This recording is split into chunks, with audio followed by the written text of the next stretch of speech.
Ahora miremos algo un poquito más complejo. Esto también es posmodernismo, pero en la línea de la deconstrucción. Hay uno de los principales representantes de esta línea de la deconstrucción, es un grupo austríaco, tiene mucha obra en Austria en realidad, que se puede, a ver si me sale la pronunciación, Coupe Immeuble, porque es parte francés con algo de alemán. Son 3 arquitectos que trabajan guiados sobre todo por uno, el más importante de todos ellos. En la obra que elegí, da cuenta también de la complejidad del trabajo de la obra del arquitecto en esta etapa. No necesariamente un arquitecto hace toda la obra ahora.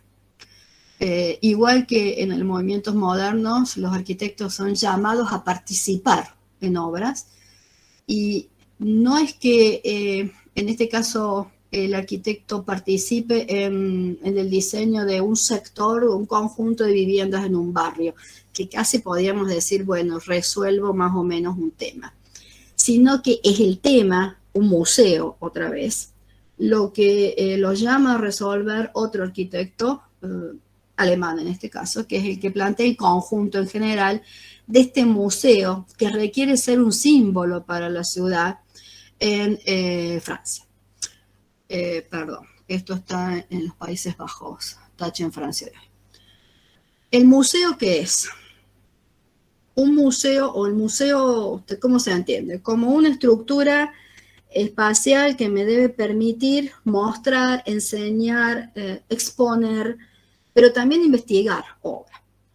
Y la cuestión o el interés máximo de este museo es proponer la exposición y también ayudar a la difusión del arte contemporáneo. El museo se ubica sobre el agua para tratar de no molestar demasiado a un tejido urbano consolidado que es el resultado de todas estas viviendas que tengo de este lado. De este otro lado es como más abierto, hay una gran autopista. Entonces el museo también es un puente entre las dos orillas y los barquitos siguen pasando por acá. La parte administrativa del museo está resuelta en el centro. Esta es una parte como de servicios, acá está el restaurante del museo. Y la sala en sí de exposición del museo es esta. Cada una de estas 3 partes las hace un arquitecto diferente. Nosotros nos vamos a dedicar a esta. ¿Cómo funciona el proceso de diseño en la COP? Funciona a partir de lo que ellos llaman un modelo emocional, una práctica emocional, de cómo expresan la idea a través de unos simples rayones iniciales, que son estos que tengo acá. A partir de estas líneas, esta es la idea inicial, lo que su sentido de la psiquis le dice, y empiezan a trabajar. Y ahora voy a recuperar el deconstructivismo. ¿Se acuerdan que dijimos que era más allá que desarmar, ver cómo el proceso del desarme es? Pues esta es la idea de la que parte. Una caja, la caja racionalista, la del movimiento moderno, explotada para que el espacio fluya. El resultado de explotar esa caja racionalista, que es la que tengo acá, lo que le interesa a ellos, más que estos fragmentos que se harían los llenos, son estos intersticios en negro, lo negativo que me queda al medio. Porque esos son los elementos que relacionan todos los otros objetos que he deconstruido. Complejito, ¿no? Tiene más importancia para ello esos fragmentos que el resto. Entonces lo que van a hacer a continuación es estudiar cómo la luz natural y la luz artificial incide en esos fragmentos. Y lo van a hacer mediante un modelo. Esta foto es como si fuera una vista aérea de la maqueta. Esta es la maqueta del edificio, que si lo ven es igual al edificio después construido. ¿Por qué? Porque esta maqueta es la que en 3 dimensiones después, y en 3D ya digital, es llevado del modelo a la obra final. Entonces, la obra final es esta. Fíjense lo difícil que es representarla esa obra. Si no me alcanza el sistema Mosh. La idea final de esa caja explotada es esto que tengo abajo, donde la caja todavía la tengo abajo y la van a ver, pero arriba sale toda esa fragmentación. La fragmentación es posmoderna. El proceso por el que llegué es el proceso del deconstructivismo. Acá tengo algo que es parecido a una planta. Parecido porque no me permite hacer todo el análisis que veníamos haciendo hasta ahora. Acá está el puentecito, ese curvo que tengo ahí.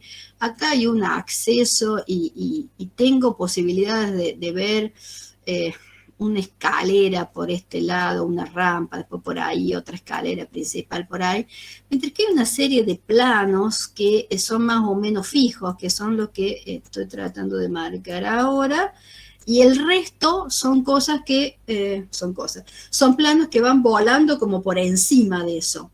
Y por eso están en proyección, no se apoyan en el piso, se van apoyando sobre estos otros elementos.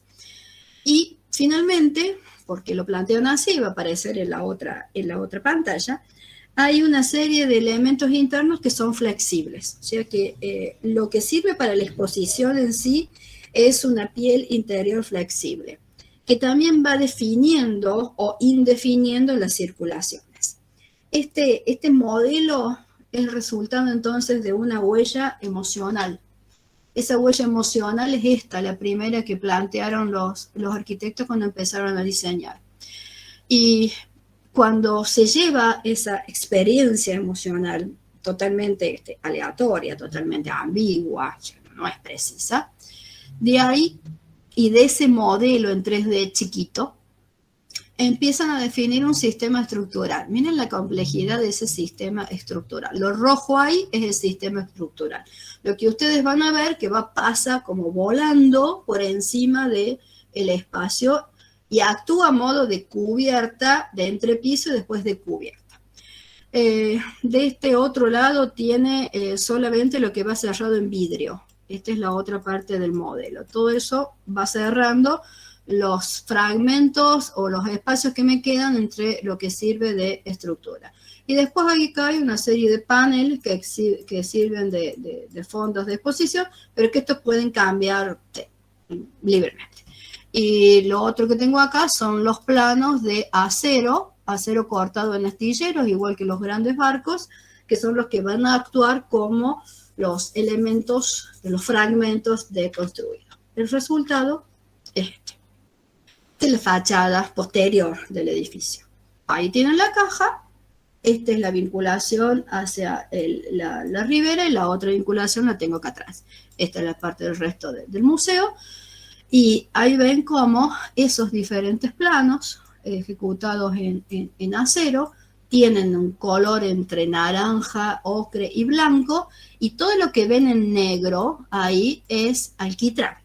De la misma forma que el modelo tiene esas líneas que son el resultado de la explosión en alquitrán, o sea, en negro, cuando eso se lleva a la obra en sí, eso se expresa en un material que es deleznable para el resto de los arquitectos, que sería el alquitrán, algo que uno usa como capa aisladora, pero que nunca usaría como parte del lenguaje. Fragmento, fragmento, fragmento, fragmento, fragmento, vínculo de los fragmentos, algún elemento estructural que puede leer. El resto de la estructura es tan compleja, tan caótica, que solo cuando entiendo ese concepto que plantea el arquitecto, los arquitectos en este caso, puedo entender cómo funciona esta explosión de construirla y volverla a construir.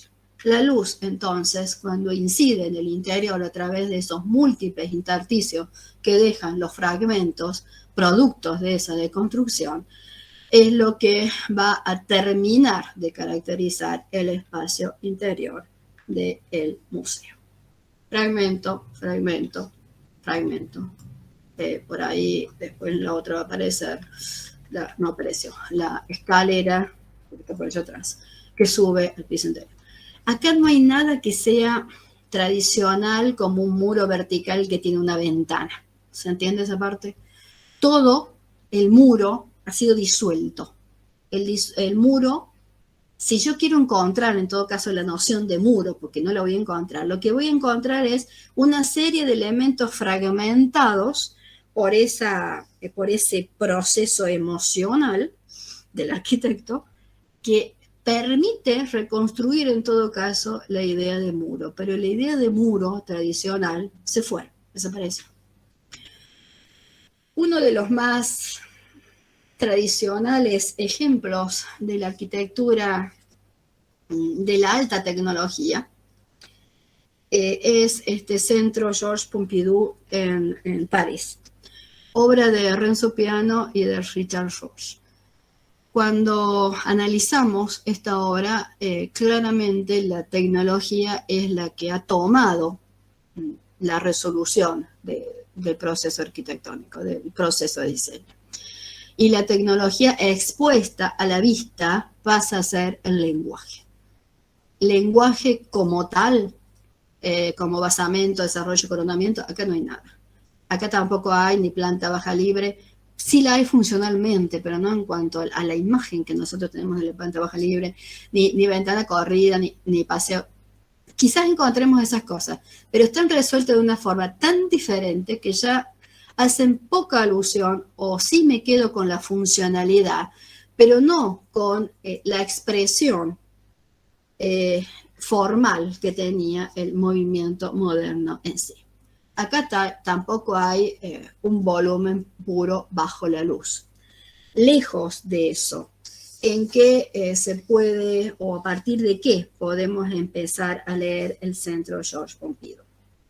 Primero, como una tipología nueva, un centro cultural, un espacio que está destinado exclusivamente a la cultura, a una cultura además contemporánea, que ocupa el lugar de un gran estacionamiento que había antes, pero que se inserta dentro de un barrio tradicional. Este barrio tradicional de la Mare que ustedes ven por acá atrás está resuelto en un tejido del siglo, entre el siglo XVIII y XIX, pero era un tejido muy degradado hasta que se incluye esta propuesta cultural que provoca todas las reacciones habidas y por haber frente a esto que no tiene nada que ver en cuanto a función, en cuanto a forma, en cuanto a lenguaje, en cuanto a estructura, con todo lo que está alrededor. Lejos de tratar de armonizar o conciliar, esto se transforma decididamente en un hito. Es un fijo que nace como hito. Y va a utilizar la estrategia de la tecnología para transformarse en ese hito. Como siempre, ¿qué se le pide al arquitecto en estos casos? Un espacio flexible. ¿Cómo resuelven el espacio flexible estos dos arquitectos? Si me alcanzan a seguir, a ver en dónde, acá. La estructura parte de dos elementos verticales, uno acá y otro ahí, que tienen un dintel en la parte superior, y esa viga que forma el pórtico, esa viga superior que tengo ahí, ese es el apoyo vertical, tiene una ménsula externa, y esa ménsula externa cose para abajo, ata para abajo todos los pisos y tiene un ancla en el piso. Eso lo hace cada uno de estos pórticos, porque esto no es nada más que la superposición de 1, 2, 3, 4, 5, 6 pórticos. ¿Cómo hago para que esos pórticos se queden en el lugar? Pues los tenso, pero no con la cruz tradicional de San Andrés, sino por afuera. Cada una de esas ménsulas van tensando pórtico por pórtico. Después, ¿qué hago? Pongo un pórtico al lado de otro, y todo ese pórtico al lado de otro tiene más o menos unos 120 metros, una cosa así, de lateral por unos 30 creo que de frente. Y una vez que tengo la estructura en sí, ahora tengo que poder acceder a cada uno de esos pisos. ¿Y cómo se hace? A través del planteo de estas escaleras mecánicas que van uniendo piso con piso. Después hay unas circulaciones horizontales, que son estas otras, que también van piso por piso, y además que tienen como un aire de una imagen como de espacio, de tipo espacial, iba a decir, un tipo de alta tecnología, como si fuera una nave espacial. Eso es lo que genera además la imagen del edificio, es la marca del edificio. La escalera mecánica, que era una novedad, que es la que marca, ahí está el ascensor, la diagonal en el edificio en sí. Fíjense la forma de representar en esta que está acá arriba, cómo es parecida, por ejemplo, a la del arquirán. La planta es eso, la planta es nada más que una serie de pórticos. El pórtico no tiene ningún elemento intermedio, o sea que la planta se puede usar completa.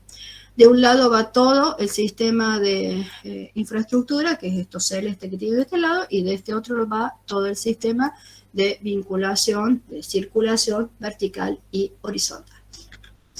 El espacio resultante, la imagen resultante es una imagen lúdica, una imagen que además hace uso del color para destacar cada uno de esos sistemas de infraestructura, sea luz, sea agua, sea vinculación de escaleras, etc. Y eso es lo que rápidamente se lee cuando uno se acerca a este objeto. La exposición, entonces, es posible en todos los niveles en sí, en grandes espacios abiertos y flexibles, que pueden incorporar cualquier tipo de objeto, casi tenga el tamaño que sea, incluso dentro de los objetos culturales de esta etapa que tienen grandes dimensiones. Todos los materiales están a la vista, todos los materiales además llaman la atención porque tienen un color predeterminado que permite seguir toda la infraestructura de un mismo rubro por todo el edificio en sí. Tiene dimensiones importantes y por la altura a la que va a llegar se transforma también en un mirador sobre el resto de la ciudad. Y esa es la otra condición de hito que tiene. Si bien responde el constructivismo, yo veo todas las partes que constituyen, que construyen este edificio. Recuerden que este edificio es de los años 70, incluso antes de que uno empezara a hablar de esto de la posmodernidad. La idea en sí de ser traducido a un mecano también me permite leer esta parte de la deconstrucción, aunque la idea aparezca después, porque puedo interpretar cómo participaron los distintos elementos, agentes, procesos, etcétera, en esta idea de diseño.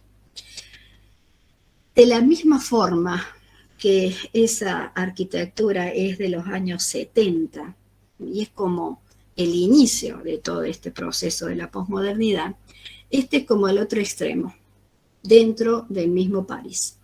El Parc de la Villette es otro de los barrios, este es un barrio más de borde de los barrios de París.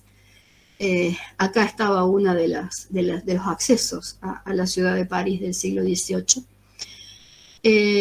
Tschumi gana el concurso para un parque, también un parque cultural, pero con una marcada influencia de la ciencia y de la técnica, de dimensiones mucho más importantes que el anterior que estábamos viendo. El anterior fue primero porque primero era más antiguo, pero porque además era un objeto solo sobre el tejido histórico y se transformaba en un hito. Si bien tiene un tejido histórico alrededor, por las dimensiones que tiene el parque, no lo interfiere demasiado. Y se transforma él de nuevo en un hito, pero no ya por ser un solo objeto sobre el territorio, sino por la diversidad de objetos que va a organizar sobre ese territorio. Y la escala es tan grande que el usuario va a tener que ir buscando objetos para poder referenciarse sobre ese territorio.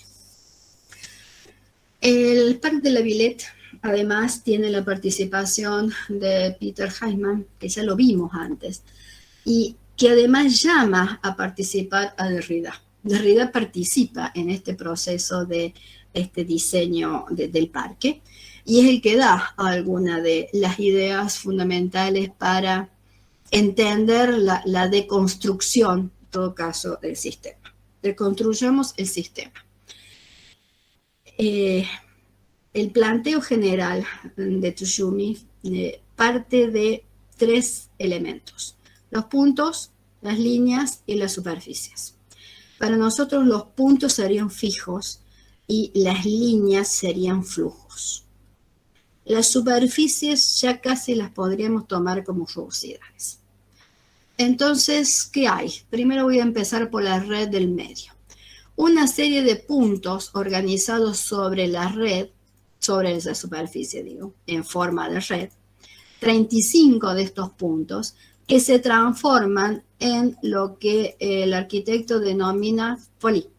La folie, traducido al francés, quiere decir locura, porque no tienen ningún tipo de uso. Son objetos sin ninguna alusión a lo que sirven, otra vez casi como mecanos, divertidos, no funcionales, que se colocan sobre el territorio, que marcan simplemente el territorio, pero de una escala considerable, ¿sí? Ahí tienen una persona, ahí tienen la escala de la folie.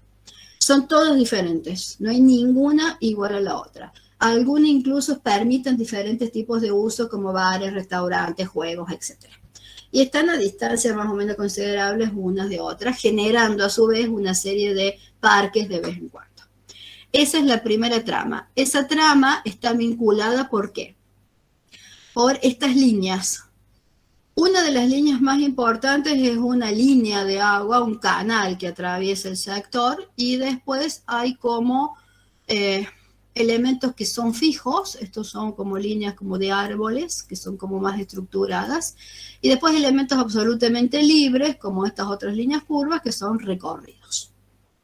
Y eso, ¿qué hace? Me va uniendo toda la folie que tengo acá abajo. Ahora junto esas dos capas, la pongo sobre la superficie, y esta superficie tiene en esos triángulos, en esos cuadrados, en estas formas más poco regulares, otros tantos 10 parques temáticos que se van ubicando sobre esa superficie. Junten todo eso y van a tener el parque de la Villette. Este es nada más que un fragmentito de ese parque. Ahí están viendo el canal como uno de estos elementos importantes y algunos de estas líneas. Y están viendo los puntos que son la folie. Y si ustedes empiezan a jugar con eso, van a poder hacer la cuadrícula, que era la que estaba dibujada antes. En medio de esto aparece, esa es una geoda, que estas estructuras pueden ser recién construidas en ese momento, dado que ahí tienen los avances tecnológicos para hacerlo. Y en medio de esos, partes de estas estructuras que veían dibujadas eran ahora ya un poco más como diluidas, no están esquemáticas, son los grupos, los volúmenes de árboles, de vegetales, que van alojando después de vez en cuando otro tipo de funciones. Y así se desarrolla el resto del parque. El resto del parque que resulta entonces de esa síntesis entre los puntos, las líneas y las superficies, que actúan como, sobre todo los puntos, como elementos de memoria dentro de esas superficies. Cuando el hombre recorre, recuerda que ha visto cosas similares y puede volver a reconstruir esa deconstrucción de la que fue objeto la superficie en general. Las folies se transforman entonces para nosotros en fijos, y son puntos que pueden además usar distintos tipos de actividades. Las líneas que se transforman en la circulación son las que llevan los flujos, pero también después se pueden como rebalsar, salir de esas líneas y abarcar el resto de las superficies. Superficies que son, ante todo, zona verde, que pueden tener algún tema en particular porque se desarrollan también como parques temáticos.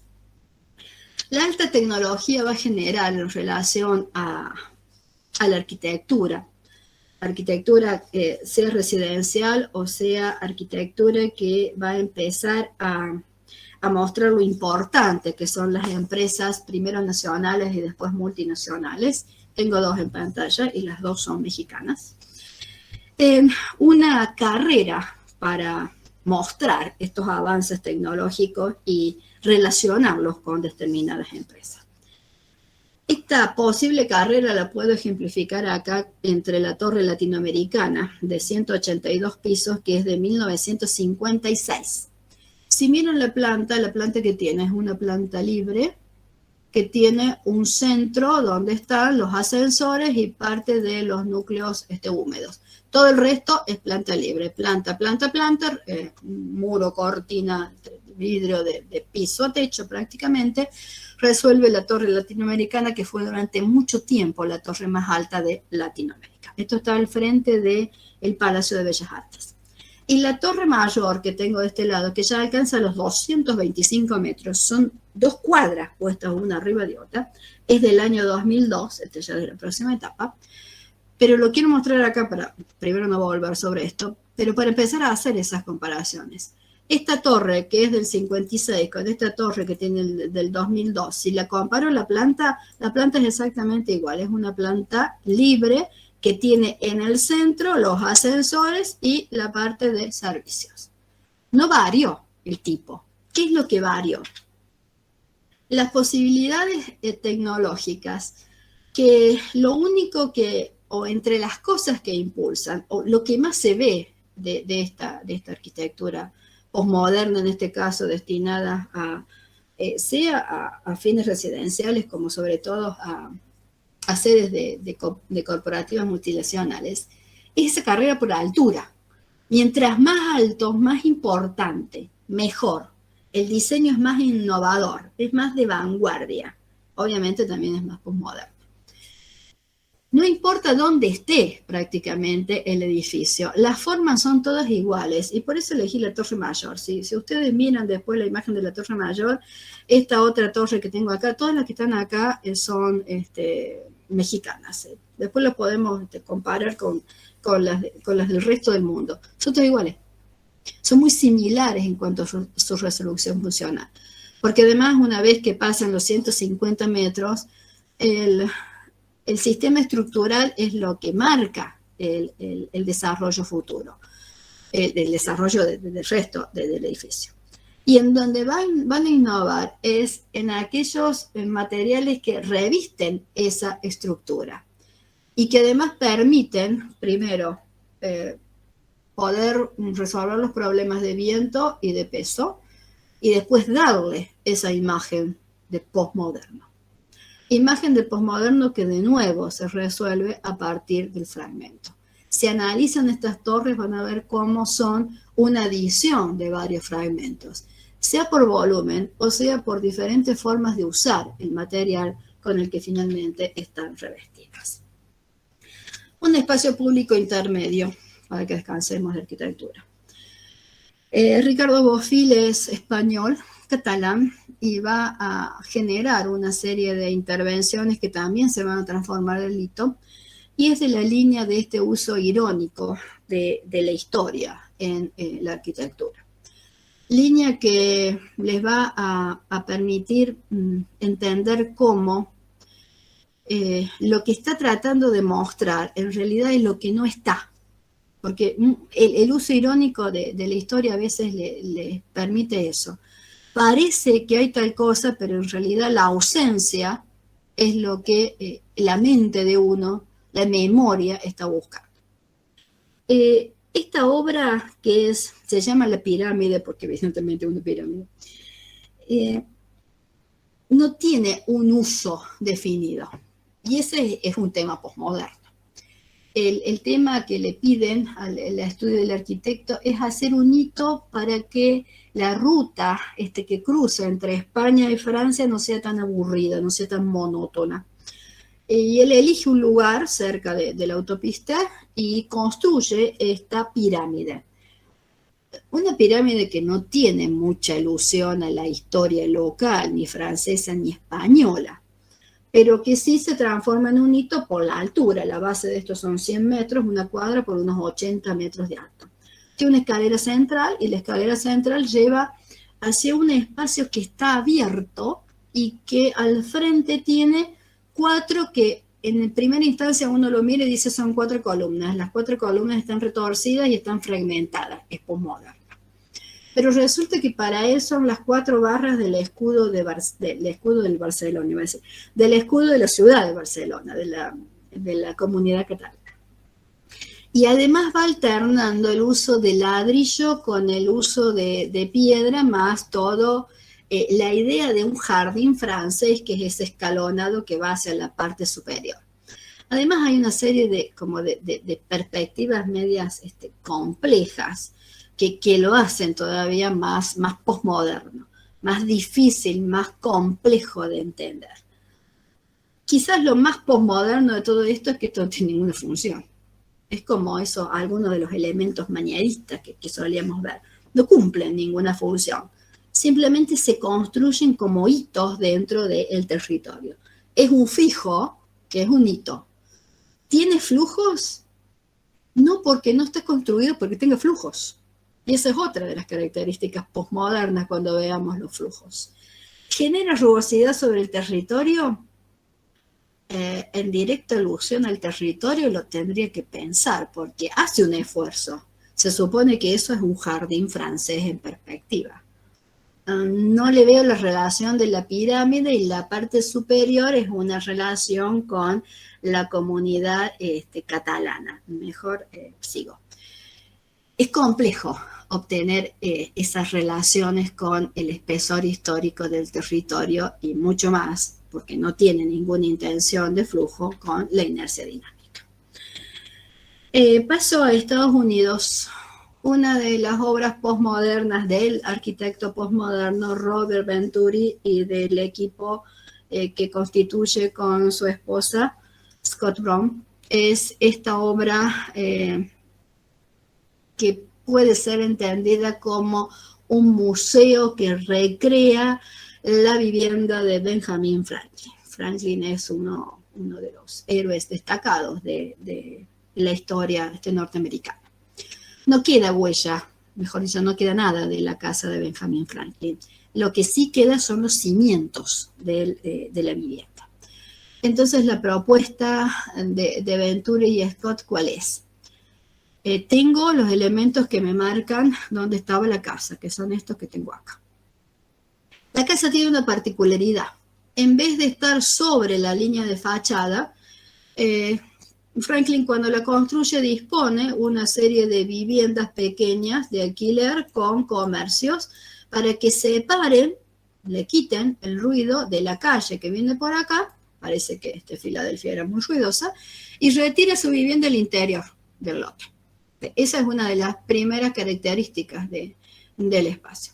Y después construye con el tiempo, a ver si no me pierdo acá, otro espacio, como si fuera otra casita, para que funcione como imprenta para su nieto. De tal forma que hay un pasaje por el medio, acá hay un caminito de piedra que se conserva original, eso sí lo encontraron, que lleva a esta primera casita y después ya no se sabe cómo se accedía otro caminito hasta esta segunda casita. ¿Cuál es la propuesta de diseño, en este caso, para no recrear un falso histórico? El falso histórico es un concepto también más actual. En esta época no hubiera importado si hubieran reconstruido la vivienda. Sin embargo, no lo hacen. ¿Cuál es la propuesta? Armar como una estructura de acero fantasma que represente la casa sin serlo, e insertarlas en una plaza. Por eso acá ustedes ven la plaza. La plaza es todo esto en el corte, y la plaza es todo lo que está en rosa en la planta. No hay planta de la parte inferior. Y dejan en la parte inferior, que es lo que tengo en el corte, incluido el auditorio, el museo en sí, el desarrollo de las salas. Y se reconstruyen, porque ya no existían, las viviendas del siglo XVIII que tenía sobre la vereda, alojando ahí las partes de administración y otros sectores temáticos del museo en sí. Después por ahí hay una que está ahí, hay una escalera, y por esa escalera se accede a la parte de abajo.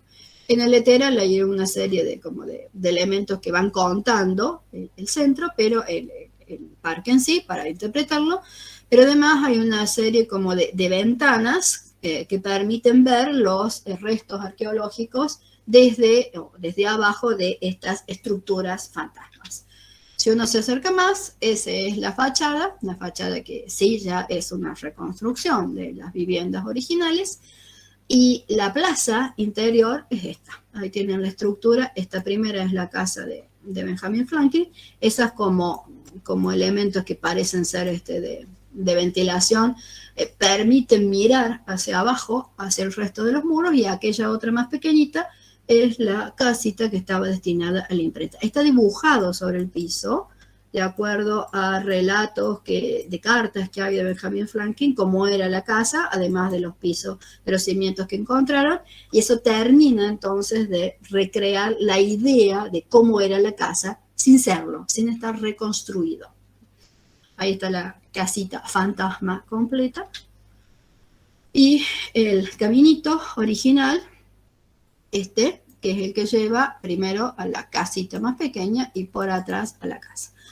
De nuevo, la inserción del proyecto es un fragmento dentro de otro fragmento, porque el tejido histórico ya está absolutamente alterado. No tengo más la idea de cómo esta vivienda podría haber impactado en ese tejido urbano. Es un recuerdo, y más que efímero, porque acá esto es permanente, pero vean que es absolutamente débil, traslúcido, no hay peso. Es como si el viento se pudiera llevar el resto de la huella que queda. Hacemos algo más divertido. Esto es posmodernismo en Estados Unidos. Si lo anterior requería cierta intención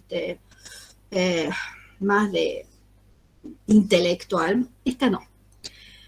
De Michael Graf, que ustedes van a ver como edificios que tienen peso más arquitectónico, de ahí el último interrogante que vamos a plantear sobre Graf se transforma después en el arquitecto de la firma Walt Disney, que como todos ustedes saben se dedica al entretenimiento para niños y no tan niños.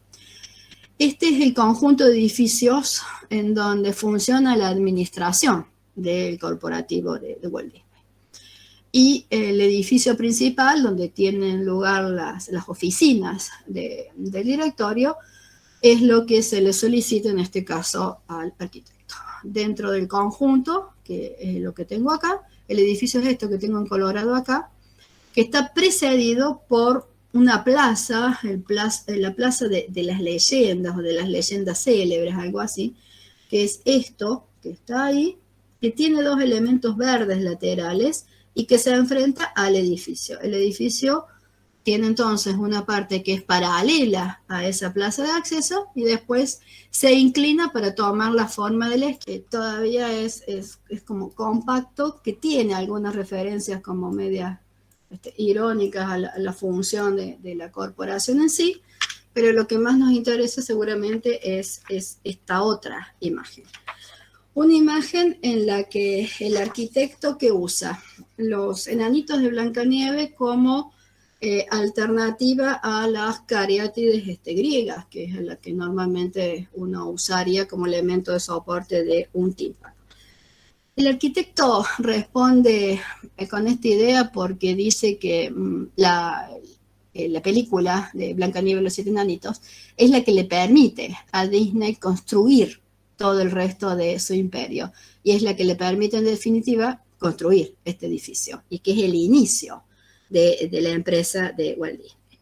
De ahí es que esta incorporación de elementos que no se consideraban como parte de la arquitectura seria se encuentren ahora en una obra de arquitectura. Tiene un edificio que funciona como base, que son los dos niveles inferiores como más compactos. Y después aparece esta otra idea de templo en la parte superior.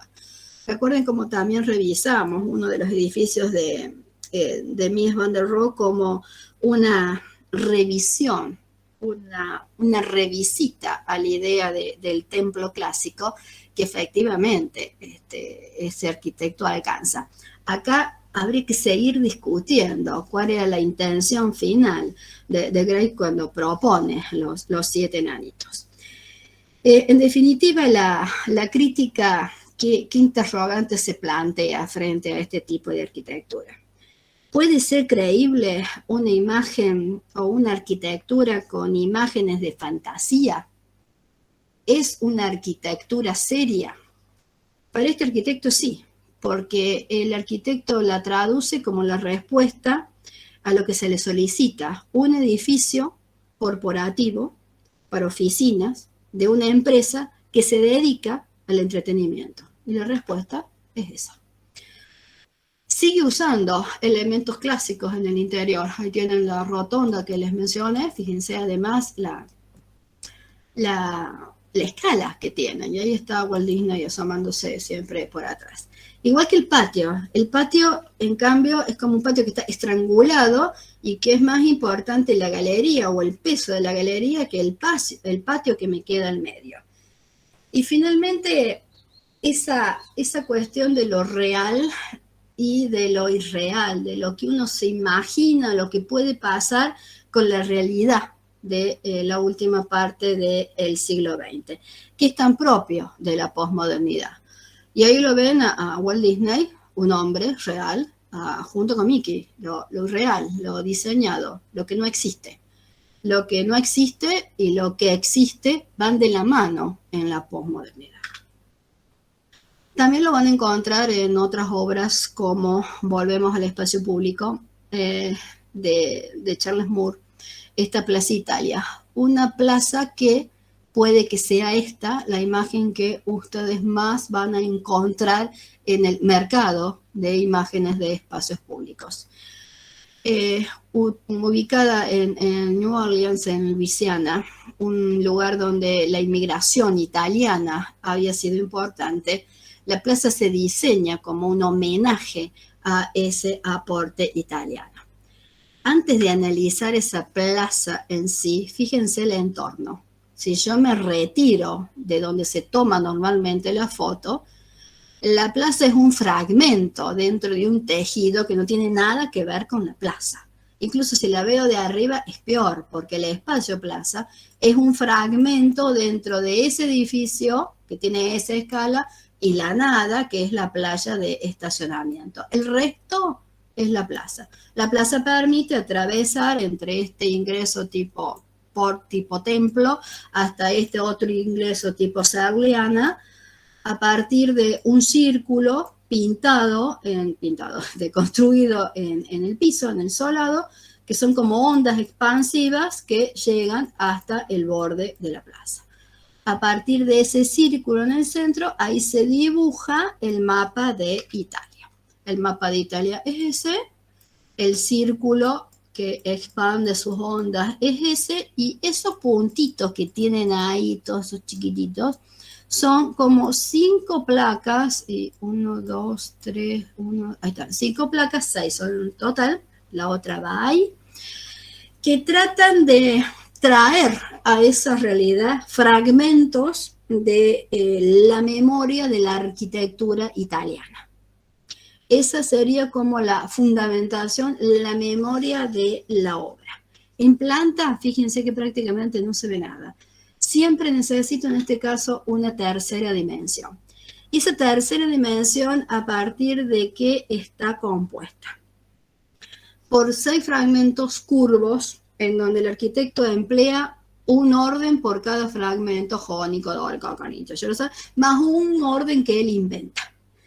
Y que pone en juego esta serie como de escenografías, de fachadas escenográficas, espectáculos más bien, donde va a usar primero distintos tipos de materiales, plásticos, algo de ladrillo, granito, neón, acero, incluso el agua como material.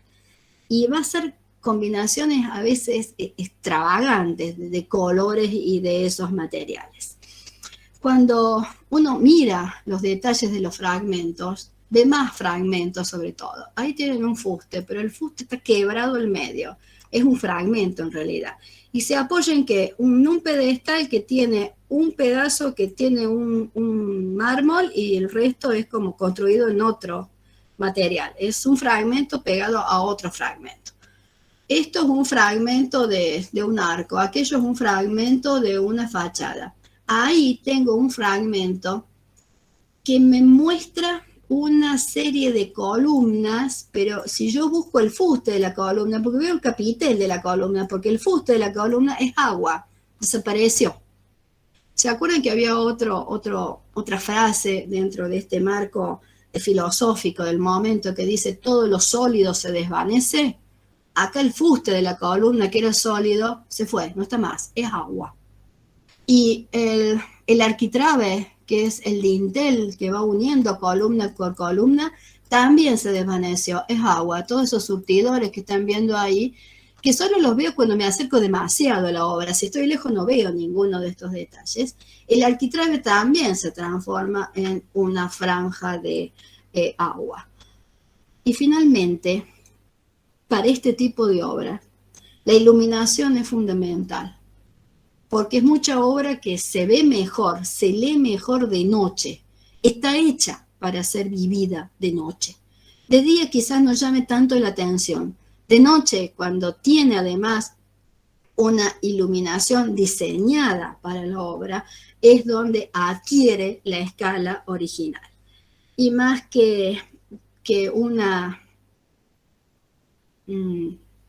serie de fragmentos de distintos lenguajes puestos juntos, quizás a la obra de Moore haya que entenderlas como una colisión de lenguajes dentro de un fijo.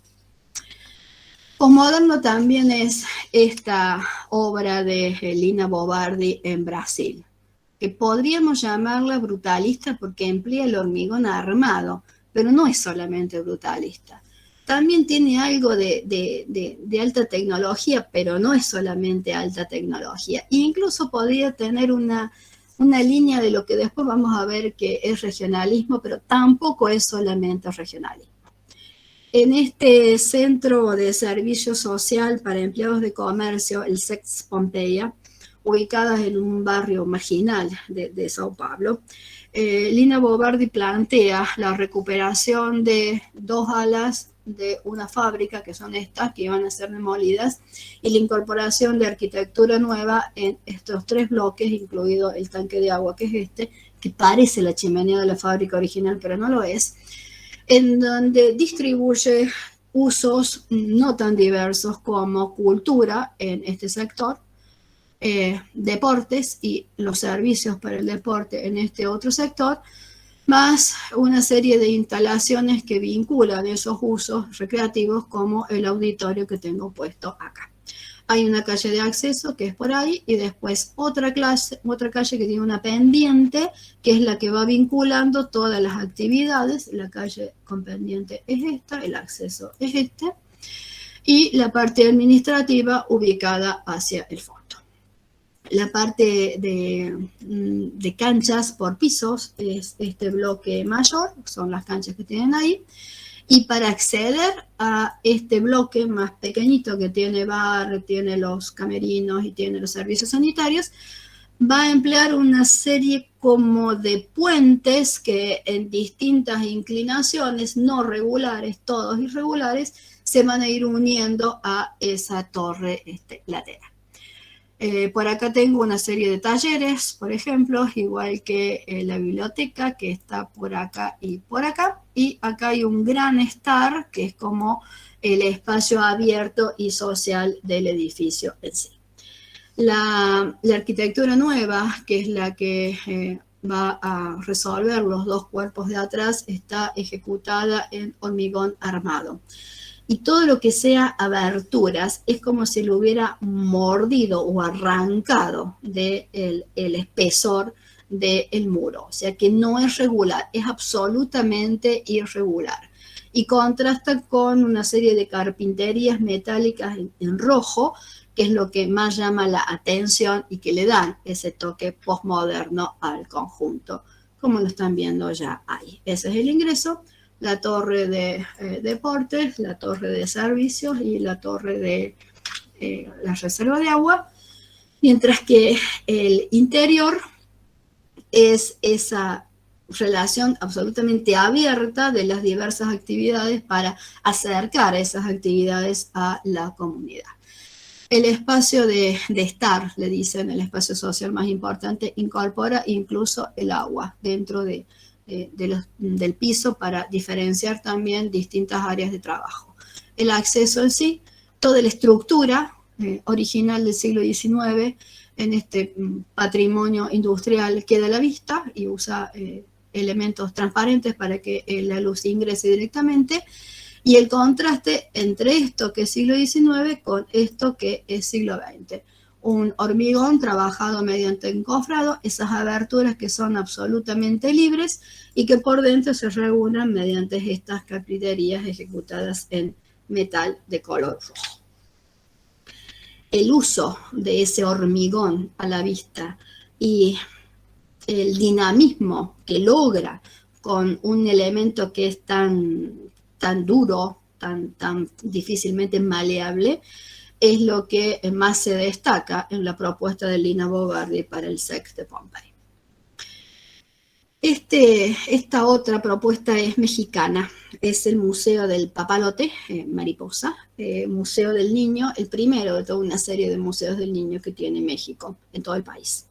Y es de Ricardo Legorreta. Legorreta, después de Barragán, van a ser los dos principales arquitectos que representan una línea como más de identidad mexicana.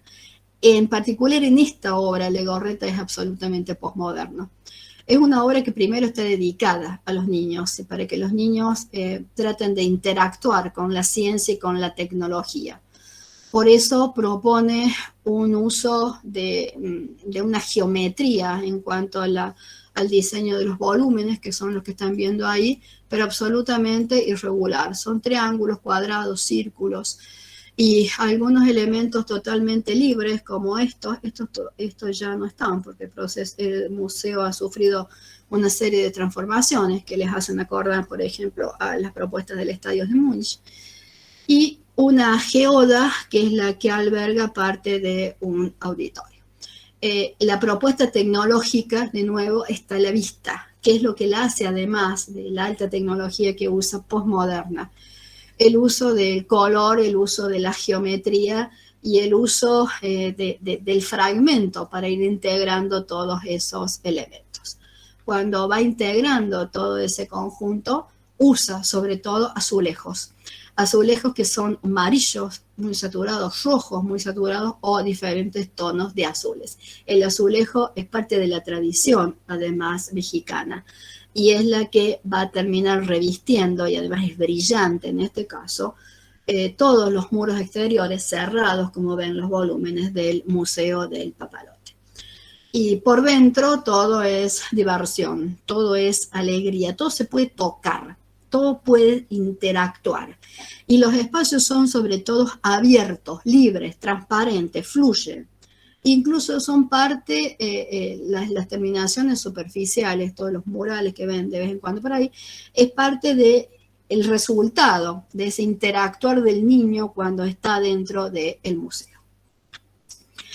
Otro museo, en este caso argentino, también posmodernista. El Museo Sul Solar es un museo que recupera la obra de este pintor, un pintor que tenía una cosmovisión bastante particular, bien postmoderna, y que dona su casa para ser transformada en museo a su muerte. Parte de la casa, eso que alcanzan a ver por ahí, esta es la casa original, que ocupa un lateral del edificio. Y la intervención muestra, además, está inspirada en la propuesta pictórica del autor. Y también tiene esta intención de deconstruir, esto ya es del 87. El autor, además, el arquitecto Baitia, cuando resuelve la solicitud de la fundación que se genera para llevar a cabo la voluntad del autor, interpreta la obra de él. Y la obra de él parte de esa deconstrucción, cuando ve, sobre todo, la imagen de la ciudad. El lote es un lote de unos 20 metros de frente por unos 10 metros disponibles en profundidad, que mantiene la fachada, que la fachada se modifica solamente el ingreso, es una fachada del siglo XIX, pero en el corte es donde van a ver las modificaciones. Ahí están viendo algunos elementos de la vivienda vieja, antigua, y acá ven un espacio central. Ese espacio central es y lo voy a marcar en la última planta para ir después buscándolo en las otras plantas. Mejor dicho, esta es la planta baja, la que sigue, la que sigue. ese espacio central tiene como función transformarse en el escenario de toda la propuesta, porque él además pedía que hubiera un teatrino adentro, un teatro adentro. Recuerden el primer edificio que les mostré, el Teatro del Mundo. En torno a este elemento vertical hay distintas plataformas que van balconeando sobre ese espacio y se transforman en otros tantos balcones, plateas. Para lograr eso y para no interrumpir ese espacio principal, la estructura se vuelve compleja. Cuando uno se acerca un poco más a las imágenes van a ver que hay una serie de vigas de hormigón armado que van apareciendo de vez en cuando, que a veces no llegan a ningún lado porque tienen como misión ir soportando otros apoyos que no son de una lectura tan rápida. Esta superposición, esta como ir apoyando elementos y superponiendo elementos uno sobre otro, se lee también en la obra de Sul Solar como esa intención de viviendas que está en ese cuadro que tienen ahí, por ejemplo. Este sería parte de los espacios que están en torno a ese espacio principal. El espacio principal lo tengo por atrás. Todos estos, ahí ven balcón, escaleras que suben hacia esos balcones, fragmentos de muros, pedazos de estructura. La estructura, esta no sigue para allá, sino que tiene otra que se apoya por ahí. Es complejo leer esa estructura, ya resuelta en hormigón armado con algunos otros elementos metálicos que terminan de resolver el proyecto. Es claro que esto es resultado de la influencia posmoderna, que acá hay un proceso de deconstrucción en donde el proceso en sí es el valor que tiene el diseño más allá del resultado de la obra. Y este sería el espacio central. Como ven, no se puede mostrar una obra posmoderna con una sola imagen. Es posible que incluso cuando uno se pare en el centro del espacio principal, lo que más le llame la atención no es ese espacio principal como una arquitectura tradicional, sino todos los otros eventos que están en torno a ese espacio principal, que llevan al hombre a moverse continuamente dentro de ese espacio para ver si ocupa el centro o no. Porque esa cuestión de centro, en realidad de centrado, que es la ubicación del hombre en esta posmodernidad, es como lo que siempre va a ser una característica de estas obras. La parte superior de la iluminación natural sobre el espacio central, la ven ahí de nuevo, y ven cómo todo eso, hay otra vez placas que caen, se acuerdan de la arquitectura de Meyer, y después el balconeo del resto de los espacios sobre ese espacio.